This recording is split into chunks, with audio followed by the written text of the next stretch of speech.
Hello tout le monde, on se retrouve aujourd'hui pour une petite vidéo tuto WIPAM. Donc j'ai testé la WIPAM cuivre comme je vous l'avais promis. Et on va faire une petite feuille automnale accessible à tous. Donc tout d'abord je prends ma pâte. Donc là j'ai refait le début pour bien vous expliquer comment l'utiliser. Donc vous prenez votre pain tout frais, donc il colle un peu, c'est normal. Ensuite vous prenez une crème hydratante assez fluide type Nivea Soft. Et vous enduisez toutes vos mains de crème. Bon, l'avantage avec la WIPAM, c'est que ça sent toujours bon, puisque la crème sent bon. Une fois que c'est fait, on va venir malaxer tout le pain entier de cette crème. Donc c'est vraiment très important à la première utilisation de malaxer tout le pain. Donc vous le faites juste la première fois et après vous prendrez votre pâte pour chaque élément. Donc là, j'en retire un morceau et le reste, je remets dans le film et dans la boîte hermétique. Maintenant, on va s'attaquer à notre feuille. Donc là, j'ai fait un petit moule en fait avec des feuilles mortes que j'ai imprimées sur de la pâte polymère. Donc j'ai fait dans les deux sens et j'ai cuit au four après pour m'en servir. Donc j'étale ma WIPAM, ensuite je prends de la crème hydratante, je vais en mettre bien dans ma main et je vais enduire le moule de crème pour ne pas qu'il colle à la pâte. Je le pose dessus et avec le rouleau j'imprègne. Donc là j'ai mon empreinte. Maintenant je vais venir dessiner avec une aiguille ou n'importe quel outil ma feuille tout simplement. Donc vous faites la forme de feuille que vous souhaitez, vous pouvez vous inspirer d'un modèle imprimé, vous imprimez, vous découpez, vous posez dessus, c'est possible aussi. Moi je l'ai fait à main levée, mais vous pouvez vous servir d'un modèle pour la faire. Donc je vais la faire grossièrement comme ça dans un premier temps. Donc vous pouvez utiliser soit un petit moule comme ça que moi j'avais fait préalablement, un moule, un tapis de marquage quoi. Comme je vous l'ai dit, je l'ai fait avec une feuille que j'ai imprimée sur de la pâte polymère et que j'ai cuit, mais vous pouvez très bien mettre directement la feuille sur votre pâte, c'est possible aussi. Une fois que votre dessin est fait, vous prenez de la crème hydratante et vous en mettez sur la lame de votre scalpel pour éviter que celui-ci colle à la WIPAM, parce que la ferraille colle à la WIPAM, et vous venez tout simplement découper votre motif. Donc une fois que ça sera découpé, vous pouvez tout simplement nettoyer vos outils à l'eau avant que la pâte sèche bien sûr, mais ça s'enlève très bien, il n'y a pas de problème. Donc là, hop, voilà, c'est découpé, j'ai ma forme grosso modo, et maintenant je vais tout simplement venir la redessiner et affiner les bords. Donc vous glissez vos doigts dessus, ça va se faire tout seul, et puis vous retravaillez au scalpel ou avec des petits outils pour refaçonner tout ça.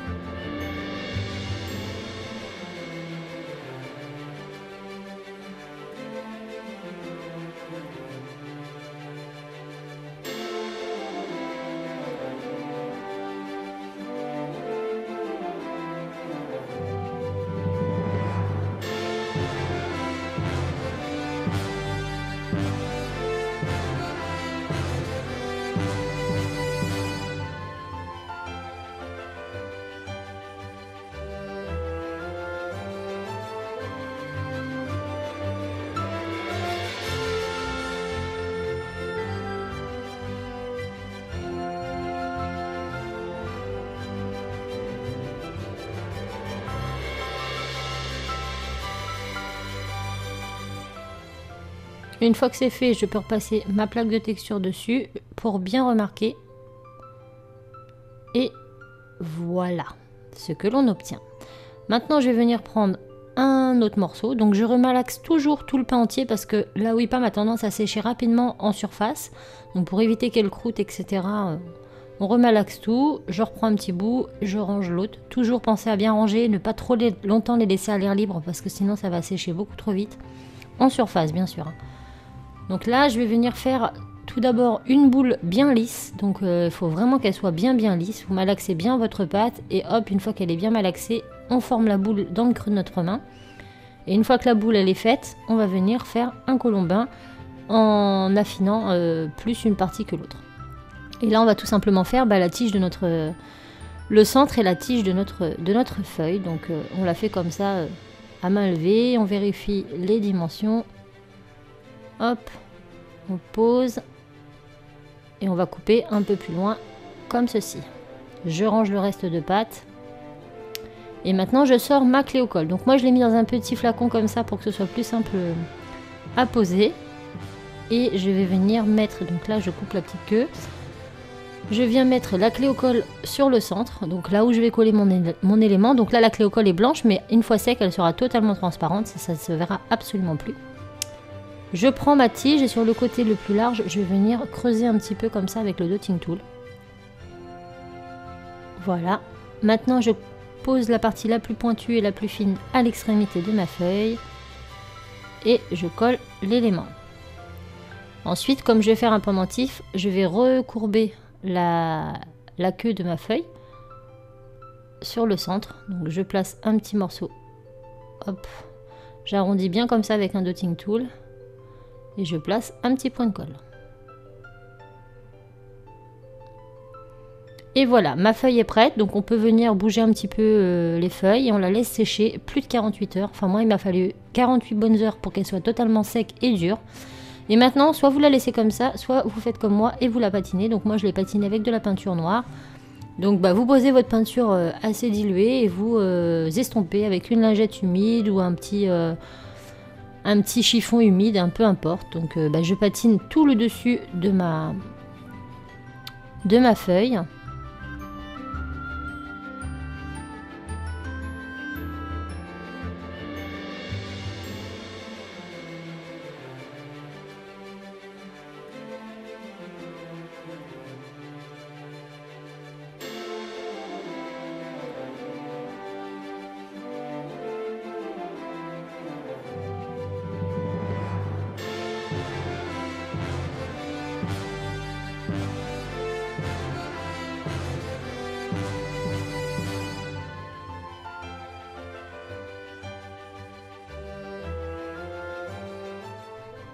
Et pour l'arrière, je vais prendre donc une peinture un peu plus épaisse, donc moins diluée, et je vais venir recouvrir l'entièreté du dos de ma feuille en faisant des petits mouvements de tapotement, donc pour que ce soit fondu et surtout pour pas qu'il y ait de marque de pinceau. Je trouvais ça plus joli. Donc on tapote comme ça sur tout le dos et on laisse sécher la peinture.